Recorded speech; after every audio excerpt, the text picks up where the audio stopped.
What's going on, y'all? It is Marcus or Pink in the building. What's up? What's up? What up? What up? It's Charles or Chuck. And you got Matt or Haz. Bringing it in today. The big three binding together. No Gavin this week. So sorry. You'll have to catch him on our Patreon content. Aaron actually went to Gavin's this week, so they wanted to hang out and spend some time together. But we did end up recording a really long Patreon episode where we talk about the future of Smash and potentially the next Smash game and all these rumors. Gavin's like Charlie from Always Sunny with the whiteboard when it comes to talking about the Switch and the future of the Switch and the future of Nintendo and the future of Smash and all that stuff. So if you want to hear him go off on that, he did. And then unfortunately, we spent way too much time doing the Patreon, so he had to dip. And he left it to us. What a brave guy. He must really trust us, by the way. I didn't even really think about that. He's like, I gotta go. I was like, all right, yeah, we got it. He's like, oh shit. All right. We'll take it. Plus, we had the Chris reveal. Producer Chris was joined us on that bonus Patreon True. episode because Chris knows a lot about just like the history of Nintendo. And obviously, when you're doing speculations, you got to look at patterns from history and stuff like that. So it was really cool to hear Chris's insight as well. Hell yeah, dude. Well, actually, I'm really curious to get your opinions on how Collision went because at certain points I was watching in my hotel room just as I was getting ready before my blocks and stuff. How'd you all feel about the viewer experience? Because I actually have an interesting topic or something to talk about when it comes to that. Because they had not a quad stream, but they had like a duo screen, a duo viewing experience. I don't know how you guys felt about that or how you felt about the tournament overall, the vibes, the matches. Just tell me what you guys, because it is very different being there versus being at home and watching. So why don't you guys tell me about your Collision experience? Okay, Pink, you so there were some great things, and there were some things that I found very strange.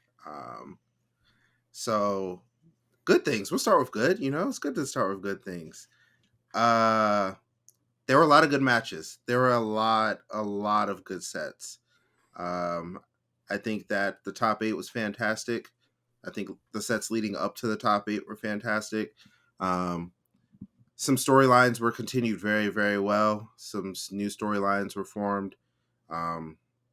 Spargo won another event. Like he just won Bonita Harbor, right? But that wasn't like a super major or anything like that. I don't go by like S and P and all that. That's whatever. But there was a lot of talent at this event, a lot more than it was at Bonita Harbor, and he kind of made it look easy. Like Bonita Harbor, he did get the run back versus Leo, and Leo has been kind of besting him. Definitely. They've been going back and forth or whatever. But it was cool to see Spargo get the win over Leo, and I mean, of all the other players, like right outside of top 4, Leo is one of them that he goes back and forth with. And I would even say, like before Bonita Harbor, you could even say Leo had like a slight edge on him. Yeah, he did. Yeah, he was up in sets, but then, Spargo made it look really, really easy. It was cool to see Shadic continue his top 10, maybe top 5 in the world campaign. It's getting there, but I feel like Spargo kind of showed that gap when they played. It was it was a good set, but he kind of showed that gap. So I don't know. It was a lot of good sets. Cola, had a miracle run. Not even a miracle run. It was just a great run. He really showed he was in peak form that weekend. It was good to see. But honestly, this is an opinion. It's an opinion. No flame? Yeah, no flame. I thought the hero versus the hero villain thing, great for a crew battle. Sure, right? I think there's a lot of ways that you could play it off, have a lot of fun with it when you're on a crew, right? But I feel like it being like under your name while you're playing, especially if it's not designated by like a vote, like some form of voting, but even that's even more weird, right? Like people are voting to say if they think that you're a villain or not, so you just put it yourself, like I think I'm a hero or I think I'm a villain. Like I think things like that can follow you for a long time in your career, especially if you're young. So I don't know. I thought that was a little strange, but I do respect that we were trying to do something a little different with the tournament. It's more fun that way, but I don't know if it was executed the best. I like the duo stream because you got to see the players, but honestly, I'd rather just have the quad stream. I'm gonna be real. Like, I wasn't that interested in like the players in between the games. Like, I don't know. I feel like I didn't really need to see their faces and like how they were feeling in between each game. And I feel like I could have seen more. Now, was the quad stream available to them? I have absolutely no idea. But if I had to choose between a quad and a duo, I'd probably choose a quad. That being said, I think their stream match selection was incredible. That was very very good. I don't feel like I missed any sets. I was like, dang it, I wish that was on stream. Like even though it was less, and they had another game there, right? They had other games there, so they did a lot with what they were working with. So I don't know. It was a good watch for me. I enjoyed the tournament. It wasn't like, oh my gosh, Collision's awful. I was sitting there like, dang, this has been a great event. But there are some things that I was definitely like, this is a little strange, but I'll look past it. So I thought the cutoff from day 1 to day 2 being top 32 is really good because you got every player basically to qualify for Sunday through top 32 played 1 or 2 like yeah. really good matches. Like Mars had to play against Webb, and it was a good set. Yeah, that was a really good set. Yeah, but Mars had 2 sets. Icon is who else he had to play. Really, also a really good set. To play light the next day. So I thought the tournament breakdown from like a structure standpoint, I thought that was good. I don't know how players felt about it. If only we had a top player that is normally on our podcast that could break it down for us. Not this week though. But I thought that was cool, and I think it was kind of unique. I feel like tournaments either do like top 128, so it means like right. Saturday means nothing almost, or like your round 1, round 2 means almost nothing. And then you just kind of play a couple tough matches, and then you get into like the real meat and potatoes of the bracket. So I thought that was good. It almost felt like, I don't want to say like I missed the quad, but like I kind of did. It's like, why there were so many good matches that just no one saw. Like they're just in the aether, like they're just gone. Like they're in, obviously Collision's expanding as a tournament series. Like you said, Rivals had a big presence there, which is super dope. But I think Rivals 2, I don't think I've ever talked about Rivals on here before because I mean, I never really played Rivals 1, but Rivals 2 looks really, really, really nice. It is I'm a happy. very fun game. It's very cool, yeah, which is awesome. I'm glad because, yeah, honestly, keep it a bug. Like before, the only reason I'd ever talk about other platform fighters before is if they were sponsoring an event or something that I needed to, talk about in commentary. But now there are a couple coming up that are legitimately fun to play, like just actually cool and actually fun. So that's currently my favorite platform fighter to play. If there was like a bunch of platform fighters at an event and I had to pick one just to like have fun playing, it would be Rivals 2. So and I'd also say too, and I said this actually, I think this is a good thing to talk about too. Is like actually top 32. There's a streaming issue because there were so many good matches that so many people wanted to see. I was like, that's the actual problem. It's actually a good problem to have, right? No, yeah, okay, yeah. Sorry, I saw Marcus like nodding in the corner. It's a good problem to have. We need I think a better solution for it, and whether it's quad or whether it's something scheduling or something else, like it's just there are so many important or sets, just recording stations. I've seen tournaments like Yeah. Genesis and stuff. Obviously it takes more equipment to do that, but you can just have top like every single, like you can have a pool that has a bunch of recording stations, which is like, and it could be as simple as a capture card. They have capture cards that you don't even need a computer to. You just hit record and it'll just record it depending on how much memory you have and stuff. Obviously, it depends on the budget for the equipment and all that other jazz. But there are other alternative ways to get the matches onto the internet. Because even for me, I would love to see the matches that Gavin played against Steve. I would just want to see them. You know what I mean? I just didn't get to see them at all. So, I mean, it is what it is. But I think, and maybe I'm just biased towards quad stream because I usually don't like to toot my own horn. But I think me and Haz, the one quad stream block we did at Battle of BC 5, that was the best quad stream block I've personally ever had, and it was top 32, so they were all banger matches. But if there's obviously always going to be one match that is more exciting to watch via matchup wise or something like that, or if there's like slower characters like Steve, then you can kind of just ignore those ones and look at the other ones, and it's like, oh my god, look, it's Cola and Light. Obviously we're going to commentate that one because we're more interested in the characters or the players and stuff like that, which I think is completely fine in that sense to be biased towards certain sets, right? Just because the commentators you're going to have better commentary the more invested you are. So, but maybe other commentators don't like quad stream commentary or whatever, but I remember particularly me and Haz's block at Battle of BC 5 top 32 quad stream.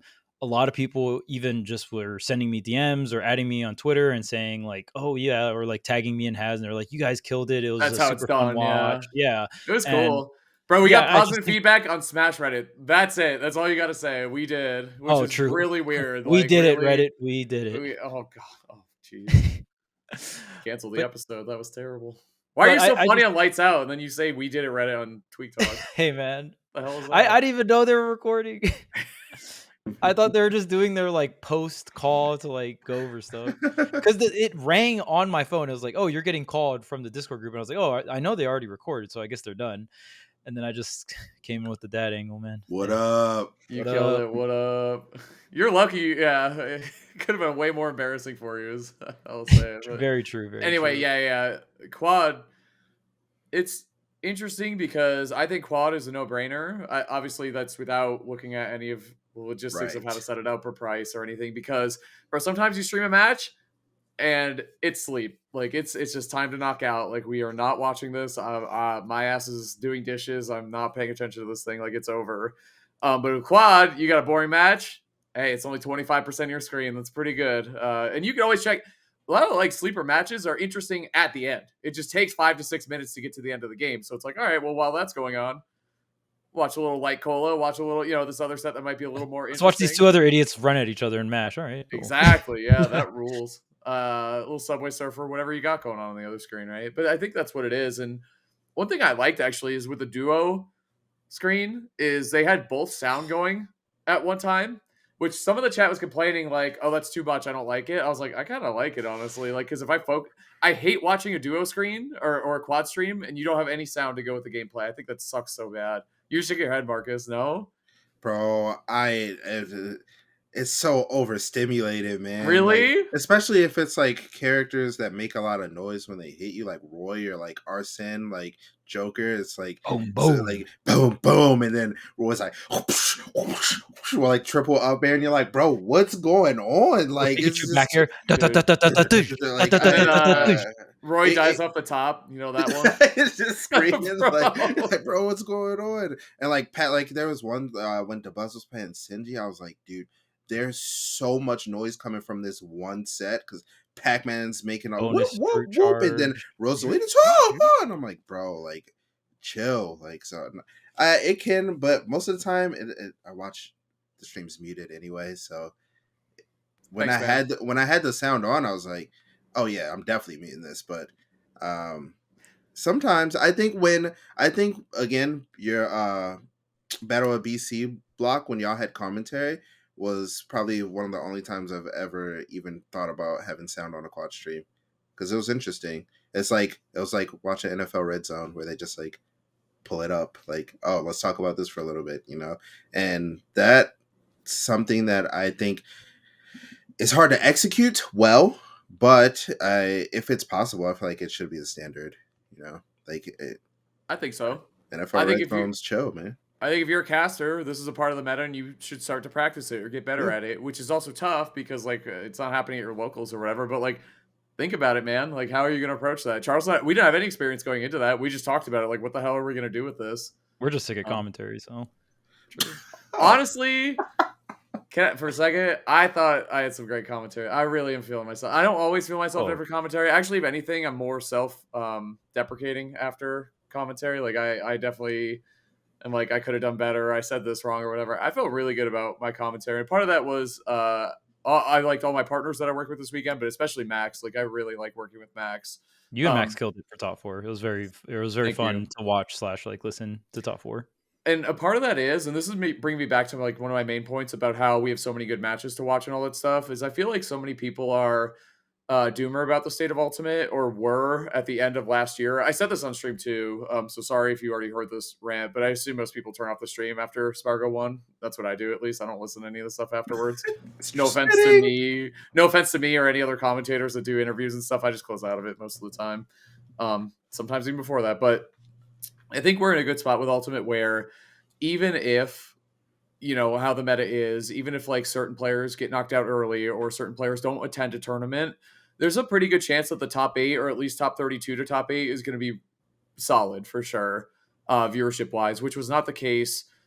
I'd say starting about summer of last year, where people started to feel kind of doomer or feeling like things were kind of solved. And even like the way things were framed, right? The four horsemen, you get a Sonic, you get a Steve, and you get a Game and Watch in top 8. That's tough for viewership. That's tough for viewers, even if the players are playing really well, play their characters really well. They're good players, all that stuff, obviously. But it's like, it's just was tough for viewership. And I think calling them the four horsemen, I think that was chosen intentionally, you know, like that foreshadowing the apocalypse or the end of something.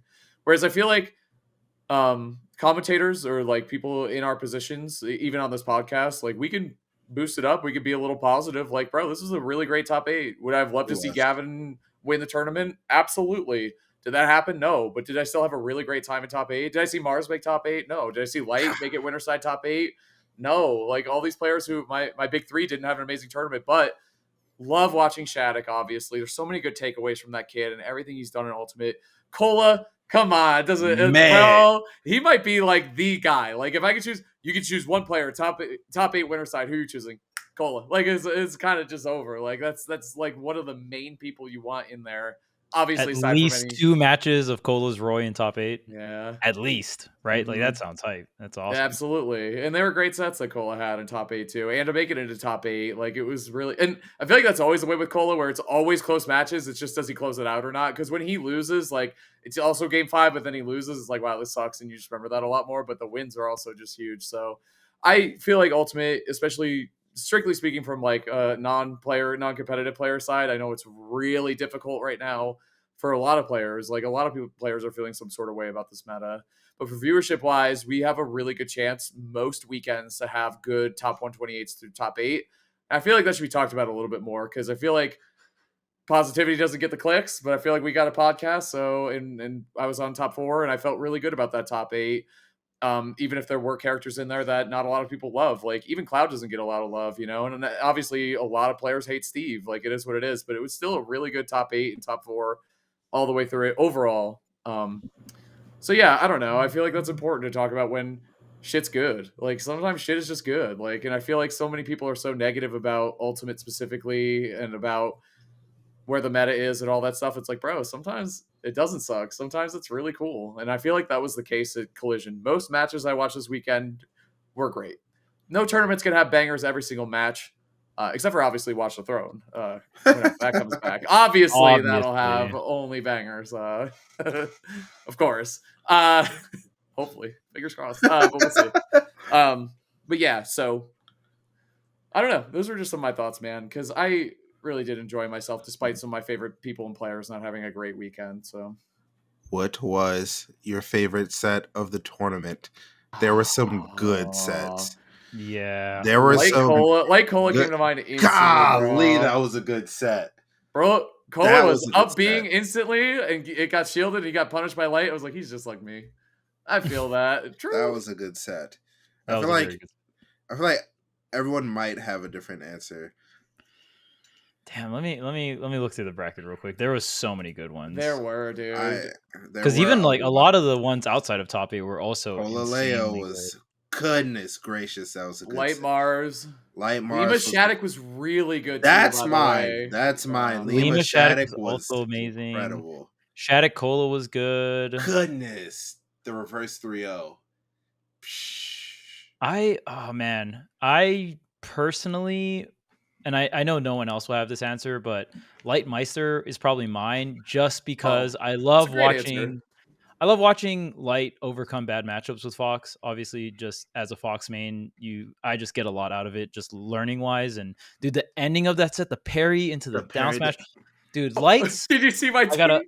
I gotta talk about it. Light's down smashes this tournament were fantastic. Even out of parry or just like on reaction down smash, he did a lot of drop shield down smashes that were really good. He is really getting to the point where he is utilizing a lot of the other tools that he hasn't utilized in Fox's toolkit. So it's just really fun to watch. The other thing too, I mean, you talk about his down smashes and controlling the ground, but how quick he is to up air Game & Watch out of up B. Woo, dude, he is fast with it. God, most characters can do that. If you have a solid full hop up air, like most characters can do that. You don't see it a whole lot though. You don't? Yeah. You don't. You should. But you don't. Bro, how is it possible that Shadic is this consistent. Like what truly happened? We got to talk about Shadic. I think Shadic and Cola are going to be like two of the main talking points. Obviously, Spargo winning is amazing, and I'm glad. Well, let's first talk about Spargo just being consistent. Yeah. I think the three really consistent players right now are Spargo, Sonics, and Aquila. The only thing you can argue with Aquila is he just hasn't gone to as much tournaments, but he is still staying consistent, obviously. So in Japan, which is the strongest region in the world. So still shout out to Akola for staying consistent there. And then Sonics and Spargo, man, they're just constantly in these like top fours, if not top eights. I mean, maybe Spargo has a fifth, but I think he's been top four every single event he's gone to. And now Spargo's starting to get some of the W's online too. So he is really racking up. All three of those players really racking up an amazing resume for 2024. And yeah, I mean, it's great. He just stayed super consistent, and he kind of we can transition this into Shadic because Shadic was doing such a great job overcoming so many of the player matchups or character matchups he struggled with, which was really cool because he got the win at Cirque, right? And then going into this tournament, it's like, okay, well, can Shadic keep it going? He's never beaten Light. And I know he has a really bad record versus Lima, was able to beat both of those players. Very impressive showing coming out from Shadic against Light specifically. That matchup is not great for Corrin. I mean, maybe it's not as bad as we think, and maybe Shadic has figured out a bunch of stuff. The foot still down airs help a lot against Nair, right? Like those close-up Nairs, but I would still give it to Fox overall. But, I mean, just incredible counterplay. Shadic was, killing Light really low percent. So, and then Shadic got to Spargo, and then Spargo was like, "You are not ready. You are not ready for this smoke." But I mean, I think too. Like you talked about a skill, like a gap diff, or bro, Spargo in sortie matchups. That's just what he does. You know, I don't and he's know been picking up Corrin too. I think that's probably Yeah. the hardest player right now for Shadic to beat. I would assume it's Spargo just because of Spargo's understanding of sword characters, and specifically Spargo has been picking up Corrin to beat Sonic the character in general. So it's that's a tough draw because I think it's going to be hard to jump scare Spargo, and I think Shadic was definitely hitting people with some jump scare confirms, like hitting Nair, Fair, and a Bear. Dude, there was one where like I saw Nair Bear connect, and it was like 93 after the back air, and it was like clearly a KO, like not even close. It was just, man, that confirm is crazy. That clears. I love how last episode we talked about Wolf Fair Bear, and it's just like Corrin's something in a bear is just a million times better. Ledge trapping period for Corrin is just so ridiculous, and so I think it helps with that consistency. Obviously, I think Shadic's run, like there are a lot of things, like Charles was saying too. So many impressive things about the run. A lot of reverse 3-0s, one against Jackal to start things off. I think it was the first match that he played that day. Actually, it was against Jackal.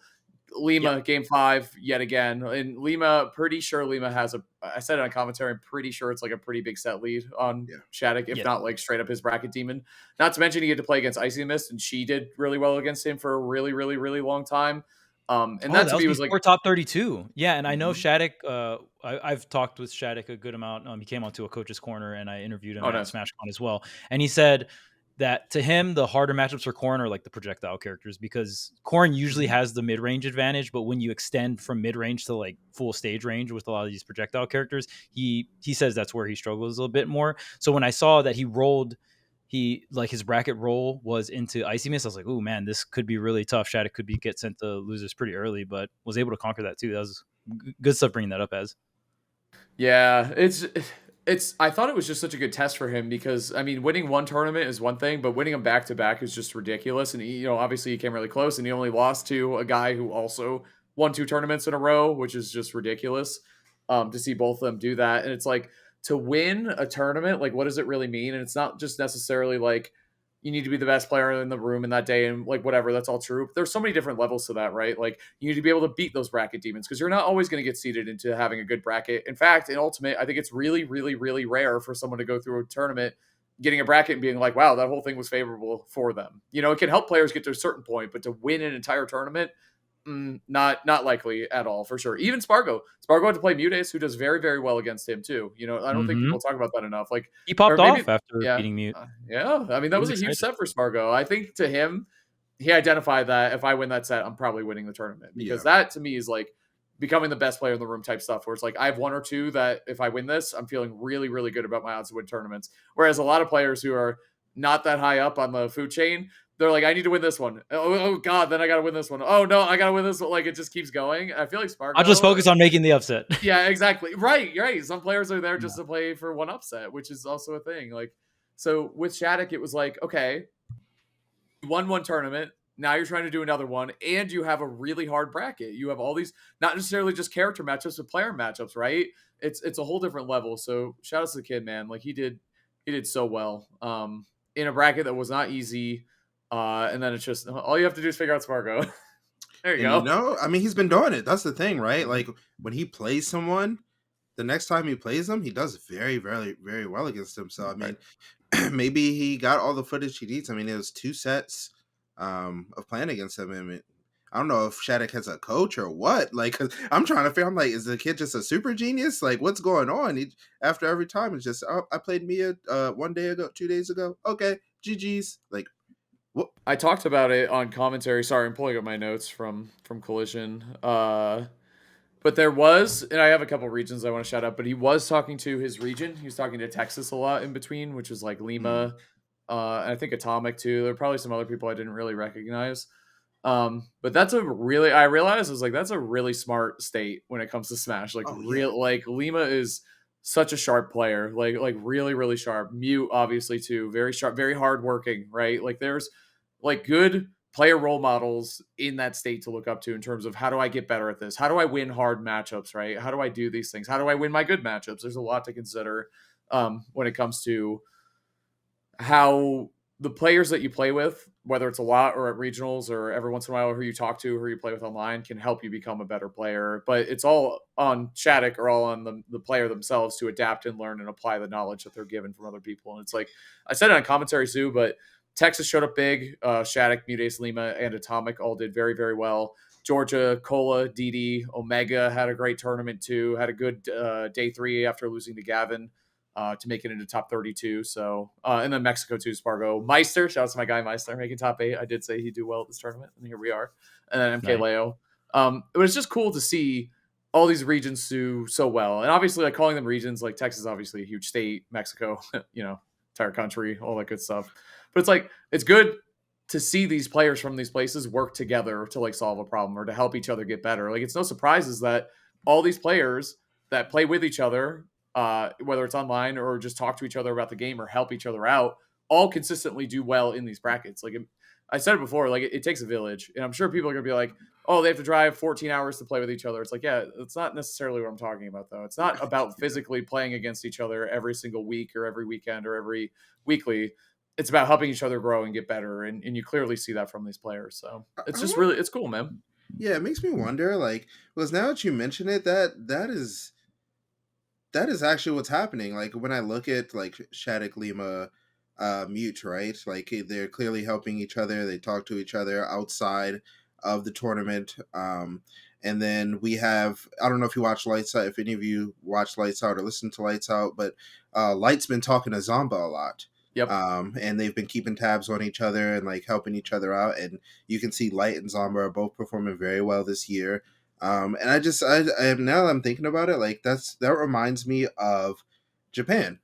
Like I'm sure they help each other out a ton. Obviously, there's like a size difference in the country, and like transportation, all that. But like the ability to talk to someone who you consider to be like a rival and be like, hey, like, I need help, you need help, like let's talk it out and see, like I feel like I can help you in this spot, you could help me in this spot, and it's like a mutual growth type thing that I don't really know if we truly had before. Like as far as top players, normally it's like character communities would help each other, but it's not like and like sometimes regions. But if you're in a region like New York, New Jersey, right, like for a long time, like if you go back to Brawl and Smash 4, most of those players were competing against literally each other, right, to be in like the top 5, top 10 of the event. So I doubt they were helping each other. I'm sure they were outsourcing somewhere else. So it's cool to see like a region like Texas where they're not necessarily like Shadic is in contention for top 10, and sometimes Mute if Meat has like a good year and like health problems are good, then Meat could also be in contention for top 10. And Lima's like a top 20 if he's playing on firing all cylinders. Also a top 10 player skill wise. You know what I mean? Like as and like game knowledge wise, they're some of the best in the business. So it's cool to Definitely. see stuff like that where it's clearly helping all of them. Like that Right. they're all performing way better. They're all performing way more consistently. And I don't know if that's necessarily the reason why, but I'm sure it's a contributing factor.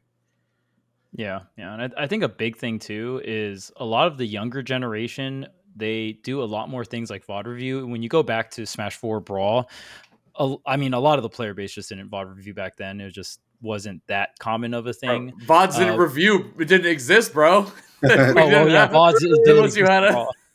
the old dad hand cam, maybe recording your Yeah, sets. That yeah. was about it. Yeah. So it was just Jesus, harder to dude. do that back then because of resources wise, and then especially in Smash 4 when we started getting more VODs and stuff, the younger generation just didn't VOD review. They would more so just play the game. It was more baseline, right? But now since information is so much more public, and I feel like there's a lot more mentoring going on within the Smash community, whether it's player to player or just like veteran to player, I feel like we're seeing a trend where a lot of these up and coming teenagers, like 15, 16-year-olds are VOD reviewing. Spargo has expressed many times on Twitter that he VOD reviews a lot.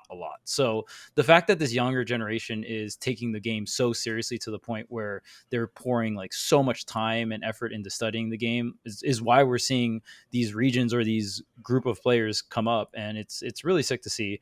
And I just want to shout out again Spargo and Shadic because there was a lot of expectations coming into this tournament. I feel like for a lot of players, they'll have like a really good breakout, whether it's like a top 20 player breakout performance or a top 10 or a top 5 player breakout performance, right? Which we obviously saw at CERT coming in for Shadic.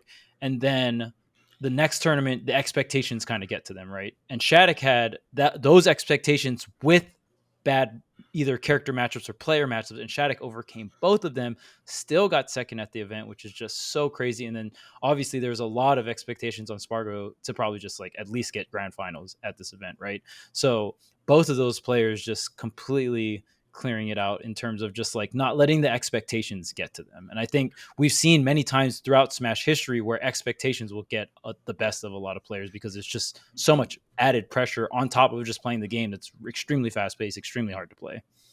And the crazy thing is, like, for Spargo, where like Spargo had a pretty slow start to the year, like he wasn't doing like super hot.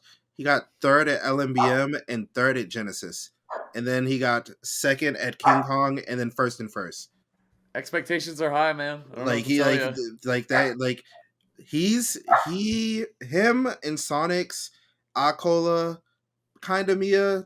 But those three are definitely reaching the Leo territory from the beginning of the game, where if they're not in grand finals, there's something to talk about, which For doesn't make sure. sense because there's three of them. So it's like how is that We're talking possible? about But someone every weekend, yeah. yeah, it's someone different every weekend. But if they're all at the same tournament, like one of them's not going to make grand finals, but there'll probably be 1, 2, 3 or something similar to that. So, and it's cool because I was in I just watched a lot of Smash. I was in Sonic's stream.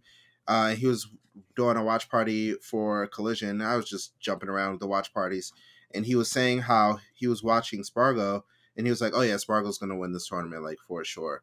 And he was saying that like those two help each other out a lot. And they're vying for number one. Like they're both vying for number one, but he was like, yeah, we help each other out. Like we've been friends for a long time. And we like made like a pact, like we're gonna be, it doesn't matter like who's the order, but we're gonna be number one and number two for 2024. Like we gotta hold it down. It's gonna be me and Spargo for sure. And I mean, Charles even made the prediction earlier. He was like, I think those two are gonna be number one for the year. And honestly, I kind of agree. It's gonna be kind of hard to see because we need Akola to go to something, or we need them to go to Akola, either one. But it's definitely a possibility for sure. I mean, Sonic's is first and second in everything he's attended, and Spargo's lowest placement is a third. Like those two are definitely in a league of their own, or I guess those 3, 4. Yeah, and it's I know when we did the Patreon content with Larry, it was me, Gavin, and Larry, and we predicted our top 5 for the year of 2025 for Lumi Rank. Ooh, And nice. I did put, I won't reveal like my whole top 5 because you got to pay for that content, but I will tell you what my predictions were for 1 and 2. And I predicted Sonics and Spargo as 1 and 2. And obviously there's caveats to that, right? It just depends on how much traveling they do to Japan. But I feel like since they are going for the number 1 spot, you have to travel to Japan to get that number 1 spot, in my opinion, or if a ton of Japanese players travel out to a bunch of tournaments. But obviously it's hard to travel either to NA to Japan or vice versa. So I don't expect as much Japanese players to travel out to NA. Obviously, like they're the strongest region, they don't have to. So, but what I do expect is I do expect players that are going for the number 1 spot to travel to Japan. So I think Sonics and Spargo, I don't know if they're locked in for the next big Japanese tournament, which is Kaguribi, but I do expect to see them there. So I would love to see them go there. And it also just makes sense for Spargo and Sonics to travel to Japan because their set record versus the top Japanese players is incredible.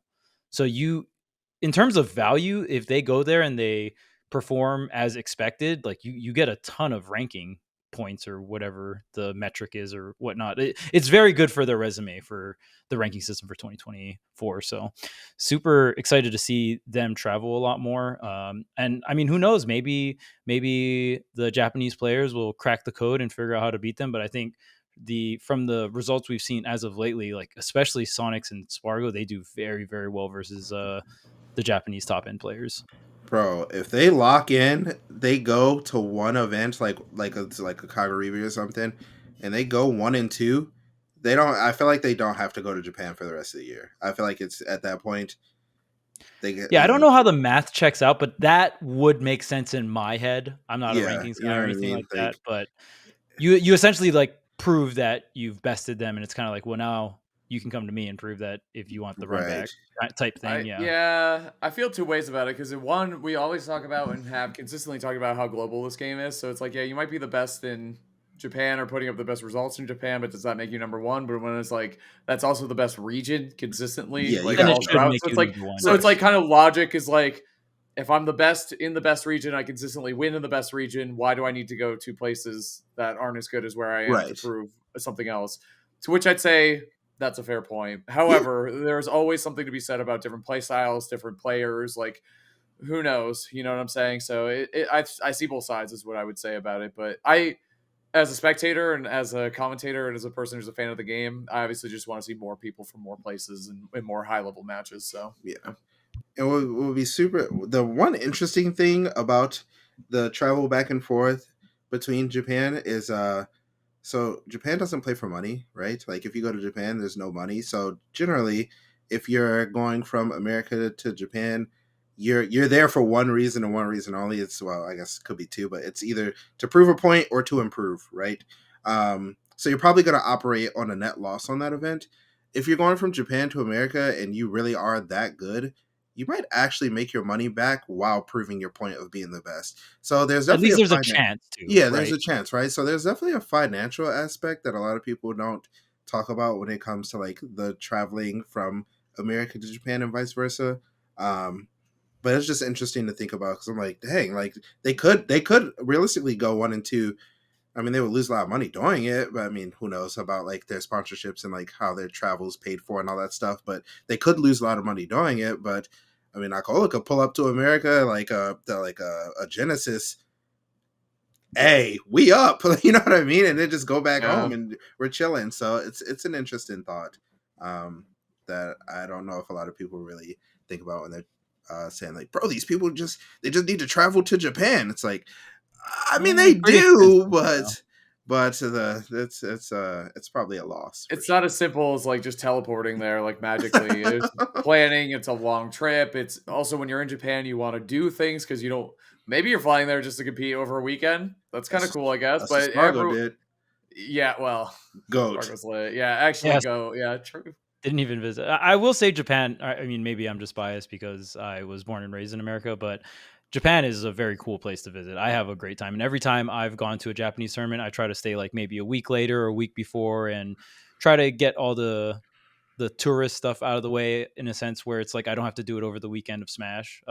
But some people might not have time to do that, right? Like the time or the resources, because the longer you're Money, out there, yeah. the more money you're spending on Expensive. Airbnbs and stuff. Yeah, it is expensive, and obviously I think it's worth it, but just it's all resource management at the end of the day, right? But I am looking forward to Kaguribi nonetheless. I think just like the previous Kaguribi, we are going to see a bunch of NA talent kind of invade. So I would love to see that. Would love to see that, and it would be a spectacular event. And I think it would also answer a lot of questions that we currently have, because I think the Smash community, especially pre-quarantine, was spoiled in a sense where the race to number one was so locked in, right? Like it was Leo by far that he was number one all the time. So it was kind of just like who's fighting for number two.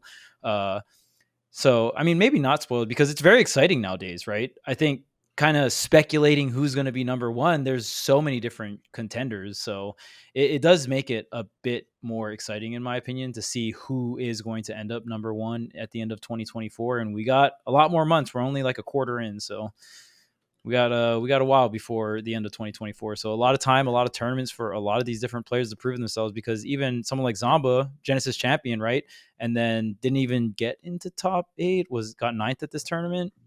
Yeah, losing Yeah. to Light. So it's just like, man, Yeah. it's to me, 2023 felt like the top 4, then there was a gap. But I feel like Yeah. top 4, that gap between top 4 and everyone else is almost non-existent now. I feel like there's a lot of players outside of the top 4 that can beat the top 4. And to me, the only gap to me is Spargo Sonics. Spargo Sonics, then there's a gap. Maybe you can put Aquila there, but I just haven't seen him compete at like the bigger tournaments that happened this year, like Genesis and stuff like that. So it's harder for me to say like I would float Aquila over there because he's still doing really well in Japan. So it's like the only one in the top 4 that feels like has been shaky is Mia, but nonetheless, like there's still a gap, obviously, but the gap is way less. And there's a lot of players outside of top 4 that can take sets from the top 4 players. Because even players like Leo and stuff have been doing well against Spargo. And we were just talking about Spargo, right? Sonics has lost to a bunch of other players as well. Like has been consistent, but has gotten second places as well, right? Was taken out by Zamba at Genesis, was taken out by Tweek at Let's Make Big Moves. So it's an interesting timeline because we're so used to having one player like completely dominate. Because even 2023, Akola pretty much dominated in terms of consistency, right? And it was always the argument of like Spargo versus Aquila in 2023, where it's like, well, Spargo has the head-to-head and has higher peaks in a sense, but then wasn't as consistent and got some lower placements compared to Aquila. So you like the way that the rankings worked was it favored the amount of consistency Aquila had over the peaks of Spargo, right? So, but I don't think it's as 50-50 coin flip for this 2024 so far. I mean, we have a lot more tournaments to go through, but yeah. It's very similar to what I was talking about, Charles. We're like, I think we need to take this fresh perspective and being like, we ended 2023 on this note, wherever maybe you're a huge fan of everybody who's ranked super high and that was a great time for you, or maybe you didn't enjoy that timeline. But either way, we ended on that note. It is what it is. And now we're taking a fresh perspective. And maybe it's just because we've had so many tournaments back to back to back. And maybe it's because the results have been shaken up a little bit, but that's kind of what I was getting at, where it's like, dude, let's enjoy this, man. Like this is exciting. Like nice you said, reset, Charles, start of a season. Maybe it's just a stupid like human thing. Like literally the year on the calendar is different, so it feels. I don't know, man, but I don't know. It just felt like a really good start to the year in terms of how fresh everything feels. And honestly, like a part of that is it is a little exciting that Akol hasn't showed up to a tournament yet, because now we're like, damn, how would he do? Because everyone else is like not doing so consistently. Does this apply to him? Like it's an interesting rule. Like, and we do have. I mean, there was a set a while ago. I think I looked at the podcast chat like last week, where Akola did lose to an Isabel player, but again, it was probably weekly. I don't know if he was going Steve, but it's like, bro, in Ultimate, no one's safe is how it feels. And I respect the hell out of all these competitors who come out, play their round 2 pool, and they're like, bro, I haven't played against this character in 6 months. I forget all these tricks. I forget all this stuff, and they just get blown up and lose 2 stocks real fast, and they're about to get upset. And they have to lock in and win. Like, it's such a difficult game to be good at, which is funny because you think all the way back to the original trailer for Ultimate, it was basically Sakurai being like, Yeah, there's a billion matchups in this game. Good luck, fuckers. Like, that was basically it. And we all were like, oh, yeah, like, he doesn't get it. We're competitive players or we're competitive spectators. They're going to learn those matchups. And it's like, they will. But how possible is it for every tournament for you every time to be like, yeah, this is one of my good ones? Seems really hard. It really does, man. Like, there's so much to it. There's layers to it. And I think we did hit a consistency. And I think no matter what, like, consistency causes some staleness, even if you really like the players who are on top. And obviously even worse if you don't or whatever. But I think no matter, even when Leo was winning everything, it's funny because people who just joined Ultimate recently, it might be like, yeah, Leo's like always the hero, like always. But there was a time where people hated to see him win. They hated it, bro. They hated it. Viewership would plummet, all this other stuff. So things come and go the way that they are. And right now, like I said, I think it's a good time to be positive about Ultimate, or try to be. And don't get me wrong, I'm not going to sugarcoat it. If shit sucks, man, if we get 8 timeout Pac-Mans in top 8, I'm not going to sit here and be like, wow, that was lit. Like, that was awesome. That ruled. Like, super cool. Things suck. They suck, man. And it is what it is. But right now, it's good to appreciate what you have, right? While you have it. So I'm about it. We're not going to see no timeouts. It's the era of the swords. Oh, you're doing We're this. talking Yeah, about full circle, right? Yeah, it's a good point. Also interesting note, there's a lot of like, dude, there's just so many like storylines in Smash. Like, okay, so branch back a little bit. Do you know that Zomba is having a relatively similar year to Leo of last year? Leo won Genesis, and then started getting a little shaky. So Zomba, we were like, bro, he might be on pace for number 1 in the world. Leo didn't even make top 10 in the world last year.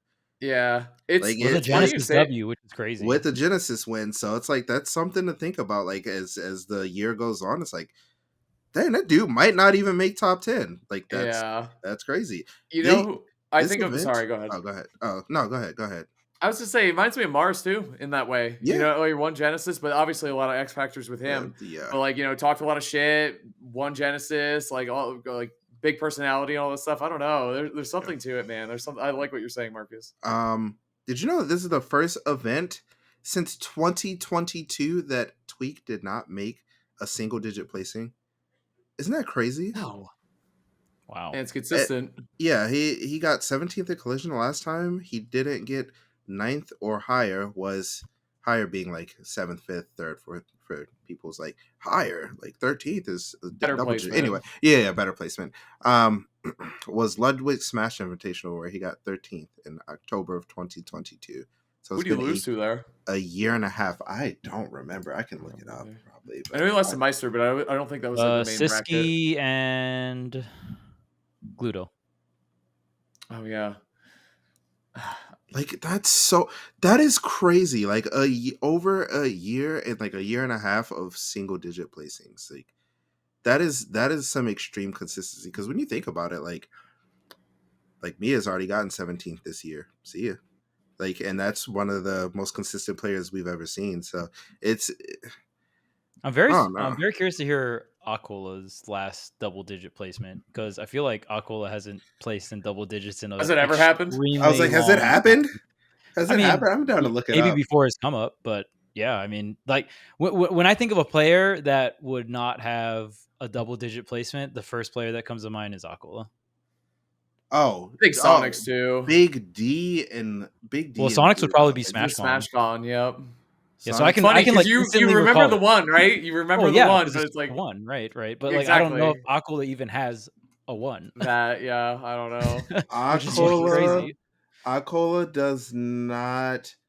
This is an online event in 2021. He placed 17th. We'll take it. Online doesn't count. For the bank. Okay, well, offline, his lowest placement, double digit, is a 9th at Scuffed World Tour. Holy shit! When's the last time he placed double digits?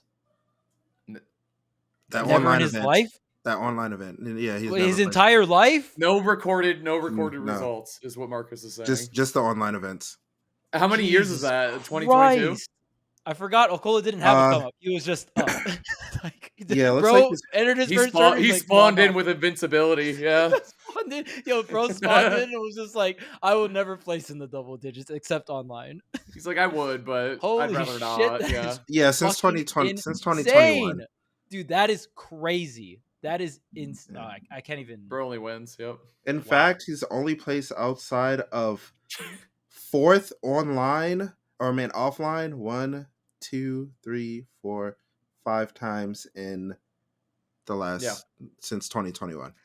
Charles is trying to be nice because the YouTube comment said that he hated Akola, so he's picking it up. No, dude, that's actually like incredible. Like when I look at it, it is incredible. Like truly, yeah. And that's why like it's hard because maybe he didn't have to go to Genesis. I'm changing my mind. I'm flipping it, bro. Genesis has to come to him. Yeah, when you like really think about his last year for like 2023, I mean, he got a ninth as his lowest placement, 1 ninth, and then everything else is fourth or higher. Like he doesn't really lose. Like it's got to be like some of the most consistent like lifetime records in terms of, because if you consider like from your start lifetime, yes, from your start, because I don't know if a player ever came out the gate like that, especially because like he just started going to he didn't start at locals, he just started going to some nationals. Like, hey, what's good, it's time for like a third or a second, like that. So hey man, if you're a varsity level player, why would you play freshman? Like there's no reason. I'm out. See you later. I'm skipping. It's like we want to, and like I think that's just something we're forgetting because we just haven't seen him compete in America against Spargo, against Sonics, against all these players in so long. But there's a reason that dude was number one, and when you look at his consistency, I mean that's it. Like he just doesn't lose to people. So I don't know. Like I'm hoping that he shows up to an American event, or there's like someone that goes to Japan and I mean, we'll see. Hopefully we at least see. My one wish for Kagaribi is I want to see more NA players go, but I really, really, really want to see Sonics and Spargo go, and that would be such an interesting narrative because we haven't seen Akola play up against the top NA talent for quite some time, like 3 months or so, maybe a little bit over 3 months, but. Yeah, I mean, it would just be really sick to see because obviously Spargo and Sonics has leveled up a ton and they've been showing great consistency on the NA side. And then Akola has been holding it down, showing consistency on the Japan side. But I would love to see it clash, right? So we haven't seen it for a bit. So I think it would be really, really sick to see. Because Akola is not just sitting back and being like, man, I ain't going to VOD review nothing against Spargo. Like all the players that he struggles with, he's trying to figure out. If he's going a different character, if he's saying Steve, if he does stay Steve, what counterplay does he need to do? So I am very interested to see Akola's counterplay against someone like Spargo, because Spargo and Sonics do not even just well, it extremely well, to the point where Akola looks even a little lost or doesn't really seem like he has an answer to those players. So I feel like the next time they play, we'll see at least an answer. And we'll see how well that answer does, but it'll definitely be something different. I don't think it'll be as like easy for Spargo or Sonics the next time they fight up against Akola. He has been playing a ton of ages, and still winning. So I mean, to me, Aegis feels like the answer. Yeah, I mean, it's just like one of the best, and he's been playing Aegis for a long time. But I think after his last 2 losses, he's like really considering putting a lot of time into. Obviously, I don't speak Japanese and I'm not over there and paying like infinite attention, but I have seen that he's been playing a lot of Aegis. He posted, I think he tweeted earlier about like his Aegis being 2,500 or something on Smash Made, or like which nice. Really, so he's grinding. Well, it makes perfect sense because I know obviously Aegis against Sonics is, in terms of matchup, just on paper, like Aegis does pretty well against Sonic, but I also think Sonics is a genius in that matchup. Like maybe the best player on the planet in that matchup, period. Like just maybe. Probably, actually. I can't even think of someone who would be second. Sure. But so on paper, maybe. But then I do know Spargo also hates playing the Aegis Ditto and then thinks that Cloud doesn't do very well against them too. That's what Last told me, at least. Shouts to Last, because he's been talking to Spargo more about matchups and stuff, apparently. So that's what Last told me from Spargo. So it does make sense, as Charles loved to say, on paper, but how the hell do you pull that one off? Like, it sounds someone's pocket Aegis beating those two. It's possible, don't get me wrong, just because he's Akola, like, it is possible, but damn, that sounds like a lot of work. Like, it sounds really... Well, and he is putting in the work. I don't think he's just kind of like, oh, yeah, I kind of play it. Like, it is very obvious if he's grinding Smash Mates, maybe he's entering tournaments as just all Aegis instead of Steve, right? So he's putting a lot of work into it, so I'd love to see it come to fruition. And the one last topic I wanted to talk about is tilt stick Fox versus smash stick Fox, because I feel like I don't know if there's a lot of characters in Smash Ultimate that I've talked to a bunch of different Fox players, and honestly, dude, it feels like it's split 50-50. Like I've heard a ton of people play tilt stick Fox. I've heard a ton of people play smash stick Fox. Is there any other character in the game that you guys feel has like a split between tilt stick and smash stick? The only other one I could think of is maybe Pit, where his smash attacks are extremely good. Yeah. So anyway, great episode. Yeah, Tweek great talks episode. guys. Thinking the same thing about this. Exact same. Bro, think of my two characters. They are tilt stick, no like 0%. Well, you think right, Belmont and smash that's stick? Imagine. Well, no, I'm saying, do you think? I think Fox is unique in that sense, where both tilt stick and smash stick are good. I think for Pit, tilt stick and smash stick are good. Well, hold on. Do you guys think of any other characters that it's like kind of split between the two? Yep. Maybe like Marth Lucina? Oh no. Min. Lock in. Min. Oh really? Lock in. Okay. There's 3. You could do special stick, tilt stick. Oh yeah, you I guys was thinking that too. Yeah. Dang, Min's the ultimate one with 3 different. Golly, it's hard. No, because my of the other top Foxes, obviously Light plays smash stick. Luis's Fox plays tilt stick. Void used to play tilt stick Fox, switched to smash stick, and then I think Tilde's Fox is really fucking sick. And I was like, man, wait, I don't know if Tilde plays smash stick or tilt stick. So I DM'd him on Twitter, and he told me he plays tilt stick because he mainly because he plays tilt stick Falco, so he doesn't want to try and switch controls. But I will list the benefits, because I know you guys don't give a shit, but maybe some of the viewers do. So with Smash Stick Fox, it's easier to tech chase on reaction with a smash attack, right? So that's a big plus. And up smash out of shield is a little bit easier. You don't have to. It's a little easier on your mental stack, because you're just like holding shield and your thumb's on the C stick, and you're like, fucking hit my shield and I'll murder you, right? It's like really easy. And then, but with tilt stick, the biggest benefit is you can buff. Well, one, you have faster access to your tilts, so parry tilts are easier. You don't have to like tilt your control stick and buffer them or whatever.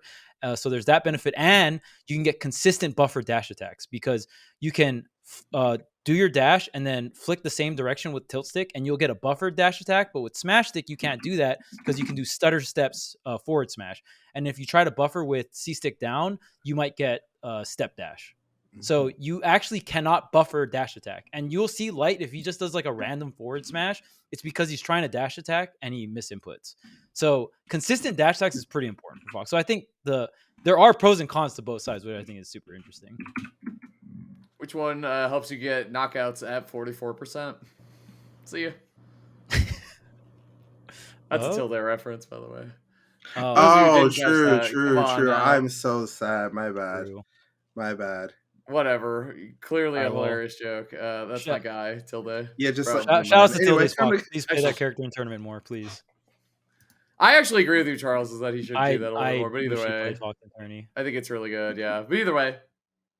All right. Who's signing us out then? Since we don't have Gavin. Oh, yeah. Oh, it's you, Marcus. Yeah. Go. You're the Oh, lead. true. Hey, appreciate y'all listening to us. Start yelling, hey. Make sure to like, comment, subscribe. Tell us in the comments below if you think tilt stick or smash stick Fox is better. I'm sure, man. Like, thank you all for supporting the Patreon.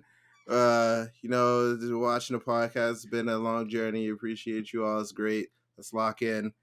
Here's for another great year. Smash. Woo. See you.